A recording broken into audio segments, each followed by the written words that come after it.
Sensitibo nga balita, isa kay estudyante nga nagamaneho sa motorsiklo kag makadto pod tani sa eskwelahan na aksidente sa Barutag Nuevo, patay. Nagamyangon sa dalan, may patay nga pinasaulo. Ining sitwasyon sang driver sa motorsiklo sang naabdan sa otoridad matapos ang aksidente. Alaw na 15 sa ngapon, Marso 20, 2025, sa nagluntad ang insidente sa barangay Likuan, Barutag Nuevo. Kung sa diin ginamaneho sa second year college student nga si Novid San Samuel 20 anyos sa motorsiklo, samtang ginamaneho naman ni alias Boyet 42 anyos ang cutter truck.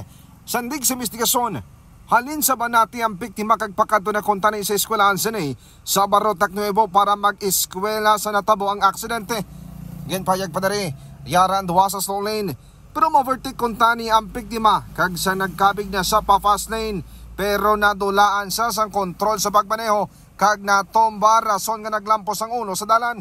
Bangod sa sitwasyon sa biktima, ginhingagaw pa sa dala sa malapit ng ospital, pero ala 1:47 sining hapon gendeklara siya giadto na rival. Natabo ni ang yan na siya 150. Ano kagad ang ang mo.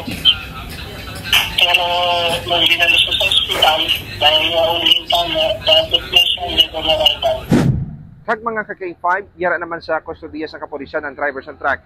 Kag ginahulat na lang ang desisyon sang pamilya sa biktima kung ano ang maging resulta sang nagluntad nga aksidente.